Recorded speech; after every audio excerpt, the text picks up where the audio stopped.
Welcome to the Peace and Possibilities podcast. This is Julie Bruns, and you are about to be inspired. I am so excited to share my conversations with amazing people from all walks of life who figured out how to be happy, peaceful, and content doing work they love and making the world a better place so that you can see what's possible for your life. I can't wait to hear what you think. Send me an email and let me know one thing you're taking away from this episode. And never forget, anything really is possible. Hey, welcome everyone. My guest this week is Marilyn Barrios. Sorry, Marilyn. Welcome, and I'm glad to see you. Happy to have you here. Thank you. Honored to be here. Thanks for the invite. Yeah. So I always discover my guests kind of organically, and I'll get an email or I'll read a book or I'll just, see something on LinkedIn and I'll say, hey, you want to be on my podcast? So you came about into my stratosphere of basically just you came into my vision when I picked up an Illinois Tech magazine. So IIT has a magazine that they put out. I don't know if it's every month or I don't know how often it is, but my son graduated from Illinois Tech in 2019, my older son. And we used to get these delivered to the house. And I always used to open them up to see all the cool things everyone was doing there. And I was always impressed. I used to tell my husband, I'm like, these people that graduate from there, like, it's insane the kind of stuff that they go on to do, right? And so I saw in the office, I saw your picture on the cover of one, and I'm like, I need to talk to her. And because you don't necessarily see a lot of women on the cover. I've seen women's stories on the inside, so it was really fun for me to see a woman there. I thought it was cool, and I'm like, I want to talk to you and hear more about your career journey. So tell everyone what you do and how you got on the cover of Illinois Tech and how you got to where you are at Motorola. Yeah, thank you. So it's been an exciting journey for me. All of my life and most of my adult life, I thought I was going to be a doctor. I wanted to be a doctor, and specifically a pediatric cardiologist. I hadn't really figured out since I was really, really young what I wanted to be. It was my burning desire for most of my life. I had a passion for it.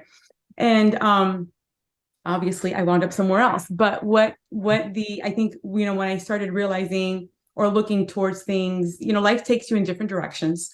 And the one thing that was always clear to me that whatever I decided to dedicate myself to or spend my time, because my career for me was more than just a job, right? It was something that I was actually going to dedicate my life to, my life work. And so I knew that it had to have something where I felt like I was helping people, right? I was helping people, and it had impact and at a scale.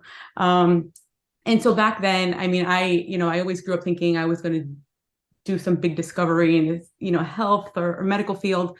But, life brought me in a different direction. And actually where I'm at right now, so I did wind up going, when I did graduate from Illinois Tech, and my very different undergrad was in software development, computer networking. And then I got my master's in cybersecurity. And that led me to where I'm at today. So I'm the head of application security for Motorola Solutions. And what they focus on, it's funny because the mission statement is helping people be their best in the moments that matter, right? So that's cool. It is, and it really kind of resonates with me, right? Like helping people in the moments that matter. So, we are responsible for mission critical public safety, federal government systems, right? Telecommunication systems, video systems, just these systems that when you pick up the 911 call, right, that you get that support that you need in moments of crisis, in moments of the moments that matter. So that's how I wound up where I'm at, and it is fulfilling on a lot of different levels for me. And How did you? So pediatric cardiologist is what you dreamed of being. Did you get to college and you said, I'm changing majors, or did you start with medicine and realize, wait a minute, I'm drawn to the technology side? How did that happen? I actually had a very non-traditional, very different than even most of my peers, traditional start. So I did start pre-med. I did a year pre-med in school when I first started in school. And I had to leave school early on. So even before when I was 20, I had to drop out of school, and I went to work. I had to go to work for a lot of, reasons, family reasons and things. And when I went to work, people were always, oh, you would be great in sales, or you would be great, doing these things. And I remember thinking, that is not me. There's no way I would ever be good at that. I don't know what you're seeing in me that you think that that's me, but you're off. And, I needed to be able to make I wanted to be able to make a decent living, right? So that drive that I've always had to be able to do things and to be able to, provide and at a time when I wasn't able to finish school, my options were limited.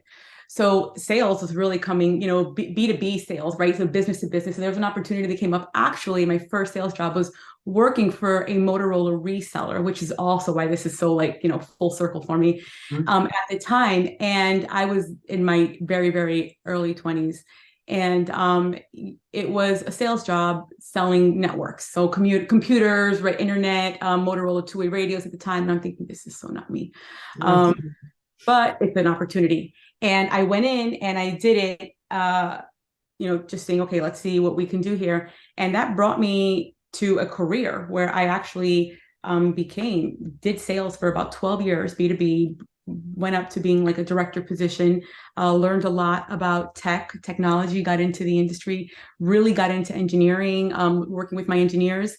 And then I decided that I wanted to go back to school to actually be an engineer because it had just really seeing how they get in there. They were building these systems, architecting these solutions for customers, right? So it goes back to, helping and solving problems. I was really, really intrigued by that. So then I went back to school for that. When I took my first cyber class at IIT, I was just enthralled with the whole idea of protecting networks, protecting all the different things, right, from a cybersecurity perspective that you can do and the impact that you have with that. So. Wow, that's so cool. That's it's funny. We have something in common you probably didn't know.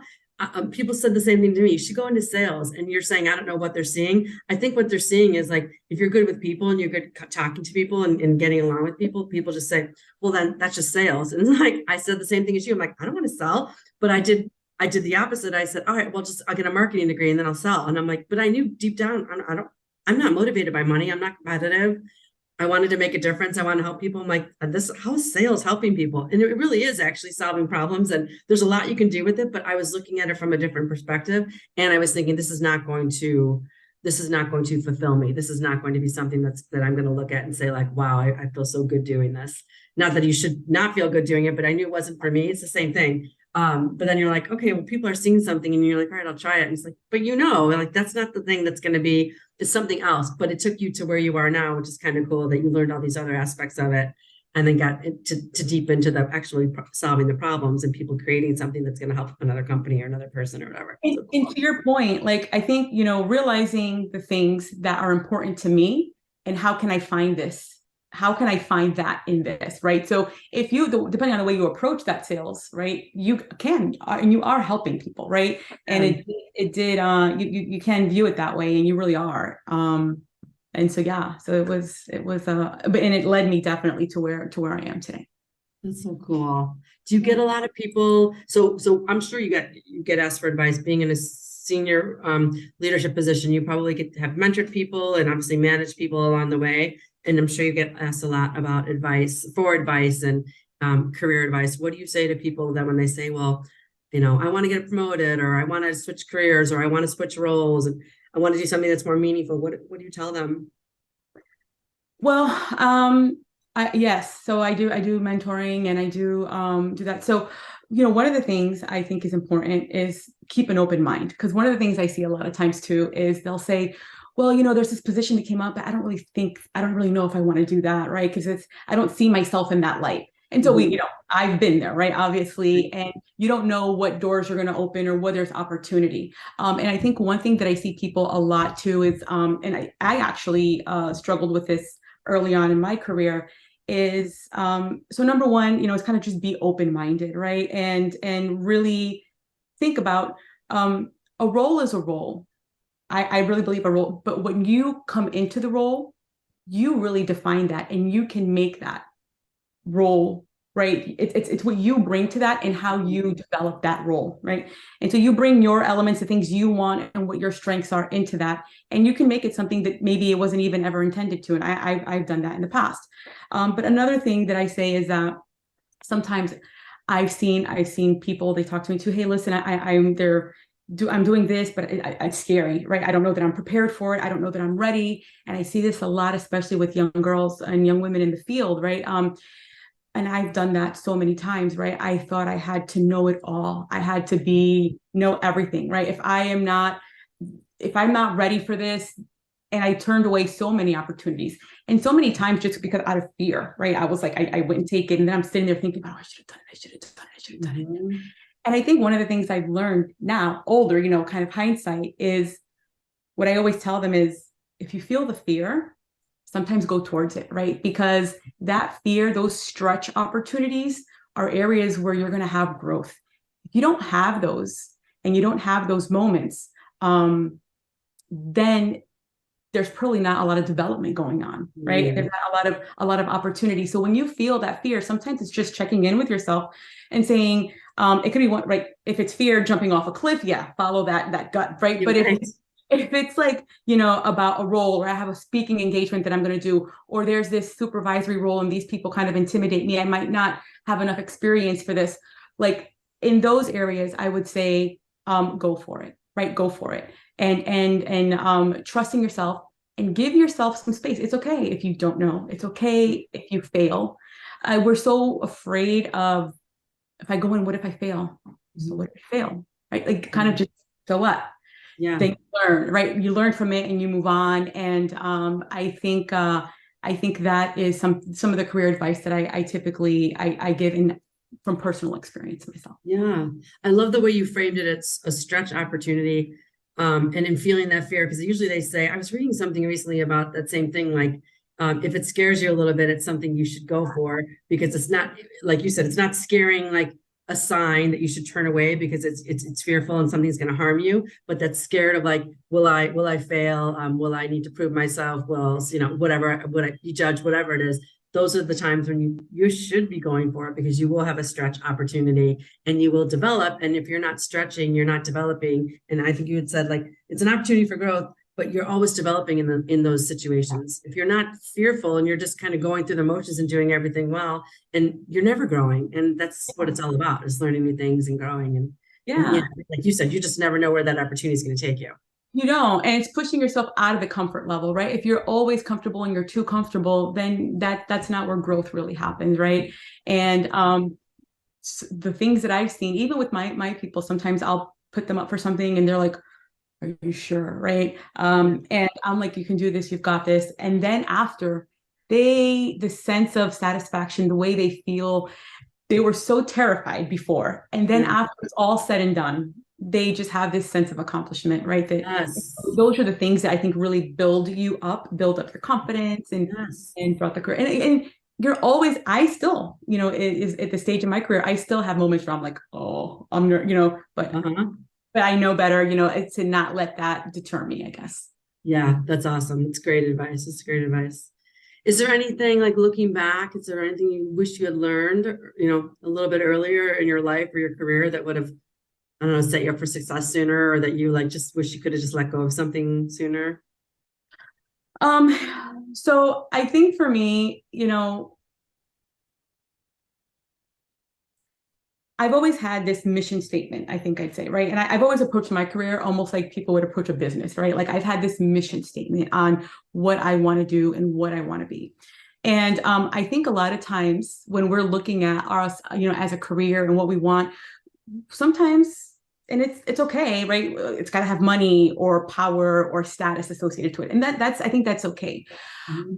Money's important to me. But when you overlay that with something that's mission driven, right? Something that is, and you realize it doesn't have to be binary, right? You can make decisions. I held on so long to this thing that I have to, I delayed actually even going to engineering school and getting all these things because I thought, well, no, I'm going to be a doctor. I have to be. And I kept on trying to fight that, right? Instead of realizing opportunities that were in front of me and realizing that the mission which is really what drives me, can show up in different areas. And you can overlay that on top of these different other things that, that are important to you, which gives you just more fulfillment, I think. And, I would also say that the biggest thing for me was, number one, taking those risks. I had to learn that. I have so many missed opportunities that I wish I could go back to, that would have really kind of maybe sped up where I am today. So a lot of missed opportunities. So I speak from experience, and realizing that I don't need to know every single thing before, I can take on an opportunity or a new role or try something different. I love that. And I know, I'm sure you've heard of this stat before, where men will read a job description and 10 out of 10, they have like 5 out of 10 things, and they'll be like, oh, I'm going for it. And women will have 9 out of 10 will be like, oh, I don't have it all, I'm not going for it. Like, it's such a cliche, but it's so true. I don't know why we do that to ourselves more than men do. And it's the confidence or expectations. I'm not sure what it is, but it's real. And when I'm coaching students at Illinois Tech, I say, listen, you have a lot going for you. You're a woman. You're already ahead of the game. And they're like looking at me like, why? It's like, well, because you're in a STEM career, and they're trying to get more women there. They're trying to get more diversity. It's like, oh, they have to be reminded. Oh yeah, that's right. I have these extra things going for me, instead of like, maybe I don't have all this. And like, people that are going for it, that are your peers, aren't thinking the same thing. You need to be thinking this way instead. Yeah. You're exactly right. And I learned that, like, even going through school and even in work, it's like you hear and you're like, oh my God. And then you sit down, they never meet your heroes, right? And you're just like, really? And it's like, okay, well, yeah, I can do this, and then it took me many years, right, to kind of really fully understand that. And so that right there is gold, right? You see what you think you need to know, and then you look other people that are leaders or that are doing it and they're not questioned at all, and they come in and you're like, wow, yeah, okay. Yeah, just like, I didn't know it all. Yeah, you don't need to know it all. That's a great lesson. What did you do along the way? So you had this career, you started out one way, and then you stopped school and you did the career, then you went back to school. What did you do to remain peaceful and content along the way, and happy and not so stressed? And I mean, I'm sure there's always, yeah. rollers. So I will say that there were some really tough and dark times, right, throughout that, as everybody experiences. I think for me, the things that kind of kept me focused and kept me sane, I had some realizations. First off, it was realizing and setting my expectation that I'm not always going to be happy. Sometimes there's really shitty things that happen, right? Sometimes bad things happen that are out of your control. And it's okay to be sad. It's okay to realize that, hey, I'm probably going to feel crappy for a while.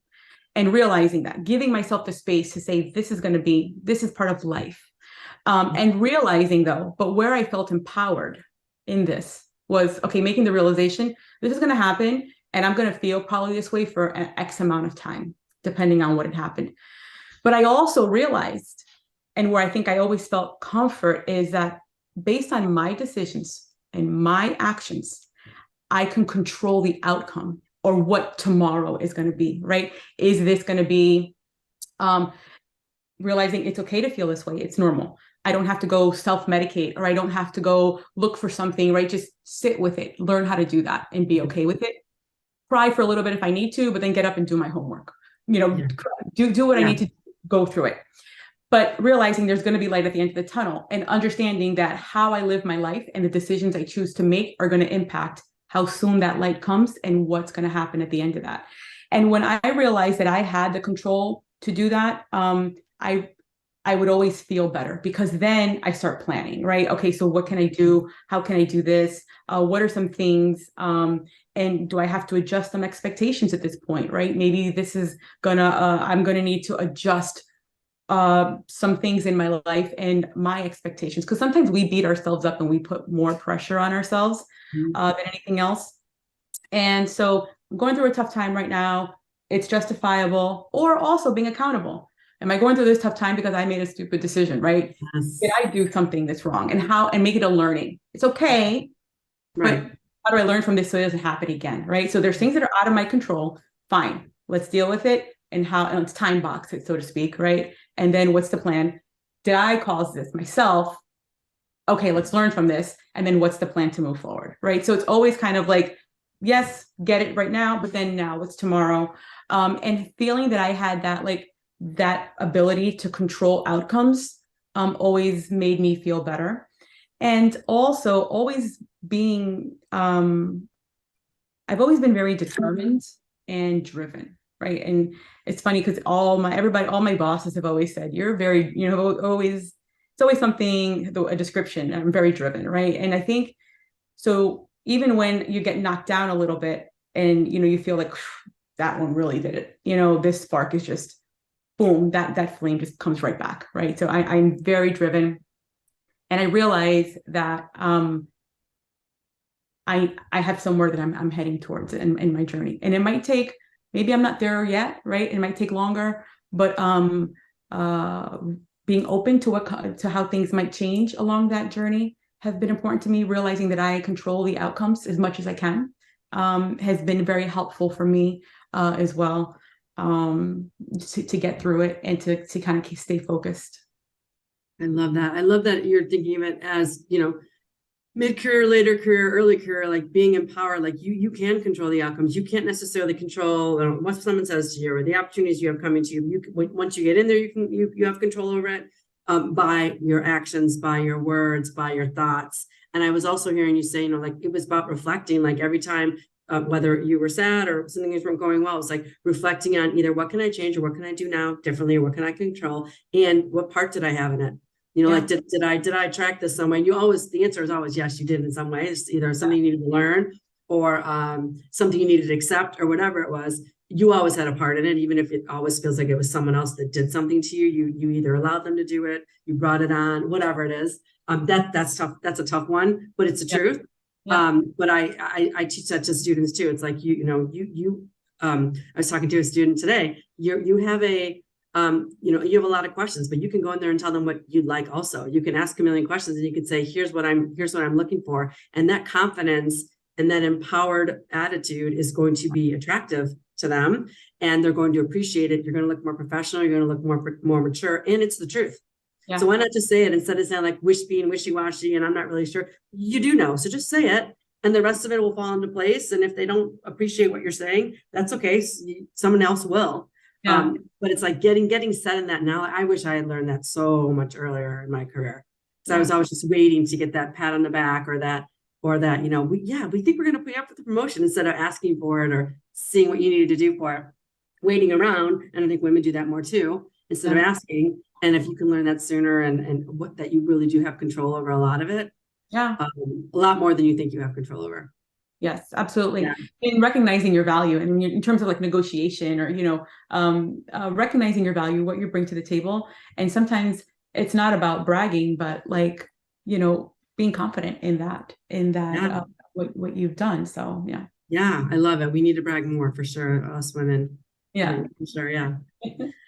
I've really enjoyed our conversation. What's one new thing you're taking away from today or something you reminded, something you thought about differently or want to express today after our conversation? Well, this was my first podcast. So really? Yeah, it's my first podcast.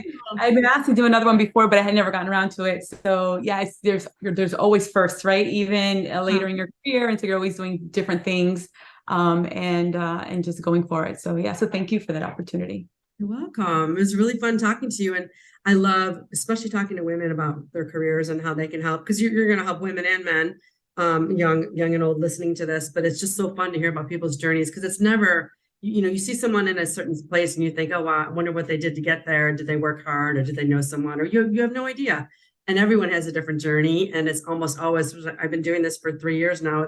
There's never one straight path. It's never, I thought I was going to do this, and then I just started and I just stopped. That was it. I never did anything else. It's never like that. And it's so interesting to get all the lessons and see how people figured it out so that you can figure it out a little bit sooner. That's what it's all about. Like, I'm trying to help people see what's possible, figure it out sooner. And then while they're figuring it out along the way, have some peace and contentment. Because it's never all going to be even and happy. But there's a way to figure out how to be peaceful with it, even if it's not exactly what you want. Yeah, and I think that was important, especially during COVID for me, right? Was kind of like looking at what are the things that would have the most impact in bringing peace to my life, and then how can I influence it, right? And what can I do there? So yeah, Yeah, it's a great lesson. And I think that's some big thing. I think there's a lot of positive things that came out of the whole pandemic, and that's one of them for sure, is people realizing what they want to live with and can live without and need to have around them, and all of those things that you had to adjust to make your life a little bit better now. So you can go off and be in the world and come back and be at home, but now you know a little bit more about what you need and yeah, what makes you able to be, you know, smiling and content throughout the day, instead of just like all stressed out. And everyone got more time to be to reflect and think, which is, I think, always a good thing. absolutely. Yeah. Yeah, well, it's so nice to talk to you. I appreciate it. I loved reading your story, and I know people are going to be inspired when they hear this conversation. So thank you, and best of luck to you. And I'm going to keep following your journey. Thank you. And thank you for having me. I feel very honored. And I look forward to watching reading your book and seeing other things. Thanks, Marilyn. Take care. Thank Bye, you. everyone. Thanks for listening. I hope you loved this episode. Don't forget to like us, subscribe, review, and share it. I hope you were truly inspired. And for a little more inspiration, don't forget to pick up my book, Peace, Possibilities, and Perspective: 8 Secrets to Serenity and Satisfaction in Your Life and Career. I can't wait to get you love in your life.